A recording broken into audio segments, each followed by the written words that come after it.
Hello and happy Sunday. Here is your nugget for today.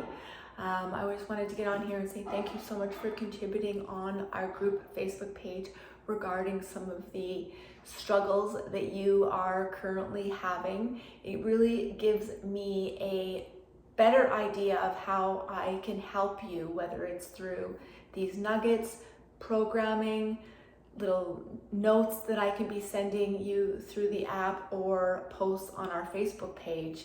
It really does help me help you better, so thank you.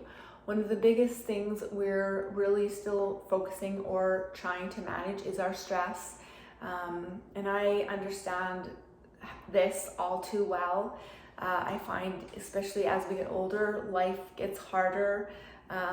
Aging parents, losing loved ones, crazy schedules. If you have children, I can only imagine how much added stress that causes you as a parent. And so just before I get on to the main topic is please remember that breath work, meditation, putting your phones down an hour before bedtime and giving yourself a good book to read with a nice hot lemon water is good for the soul, will calm you down and help you sleep. Generally mentioned to me on the Facebook page that managing her stress has been the biggest challenge for most of her adult life. But I reminded her because she said, I am on top of it with my meditation and breath work. And I just reminded her of where she would be if she didn't include those things in her life. So even if you aren't exactly there in terms of mastering your stress levels, the little things that you do each and every day, breath work, meditation, grounding, reading some positive thoughts before bed instead of watching the doomsday news, all of these things make a huge difference. How you speak to yourself. On the master class, I finished with a mantra that I really feel strongly that we all should come up with something and look at ourselves in the mirror and say it to ourselves each and every day, because those things eventually become beliefs. So I know you're all doing a lot of that stuff, but sometimes it's just a little reminder is helpful. I just also wanted to talk about injuries, right? Aches and pains. Lindsay mentioned that her knees are really bothering her, questioning if perhaps it is perimenopause. It very well could be, Lindsay.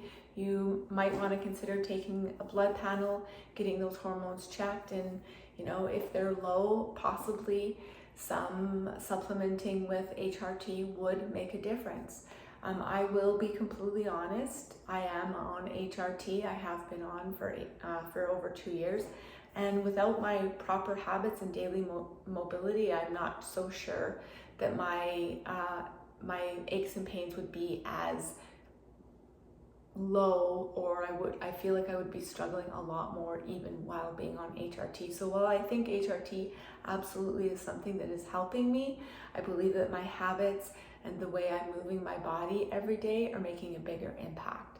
So tomorrow's workout, if you are struggling with knees, is very, very specific in terms of knee strengthening. So I did take away, I said refer to day 15, I believe it is, but I did remove a lot of those exercises from day 15 to really address some knee strengthening movements.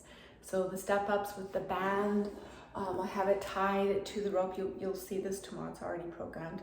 And I'm doing step ups up and down with this band. This literally will take, I can do it without the band and feel pain and have to put a lot of weight on that leg that goes down on the ground. But as soon as I incorporate, this is a pretty small band, as you can see, but instantly the pain goes away. So it's forcing the adductors it's forcing the abductors and adductors to take control of the movement and takes less pressure off the knee. So try that step up movement instead of just a band. Try to set it up so that will help you. I want you to try to hold dumbbells in your hand, but if you're not able to step down on the ground, Sorry, my mom's just trying to call me. Hopefully it doesn't stop the video. No, it's not stopping, thank goodness. As long as you're not putting weight on that foot, on the floor foot, then you should be able to hold weight. I'm not there yet because I think I could definitely do it with my left knee. I could hold 10s. I didn't do it for the demo, but for that right knee that's still pretty cranky, I'm just super happy that I can go down, touch the floor without putting any weight on and do it pain-free. So that's exercise 1. The anterior tibialis work, shin work, right? So the closer you are to the wall, the harder it is. If you're struggling, take a step away. Engage your quads. I wrote this all in the app too, but please listen to these cues. Engage your quads, right? Don't through the whole movement, right? So lock your quads, and then I want you to do that anterior to, you're not seeing what I'm doing, it doesn't matter. It's in the app. But I really want you to really try to get your quads engaged, but you're going to start feeling the anterior tibialis muscle burning, okay? And hopefully that burning is what's going to make those knees stronger. And then the bent leg calf raises that I also put in your workout tomorrow are going to be game changers in terms of strengthening your knees. So you're not going to think that these exercises make a big difference, but through like all my reading and my obsessiveness, I've become over mobility. I've learned that those 3 exercises make a huge improvement in the way you're moving. So you might have to be progressive and be slow, probably not so much for the anterior tibialis and the calf raise stuff, but all the other stuff you absolutely should be able to do, or you're gonna have to be slow and progressive. Do it smartly and don't push too heavy. If you're not able to go down yet without transferring weight to the supported leg and pushing yourself up, that's okay.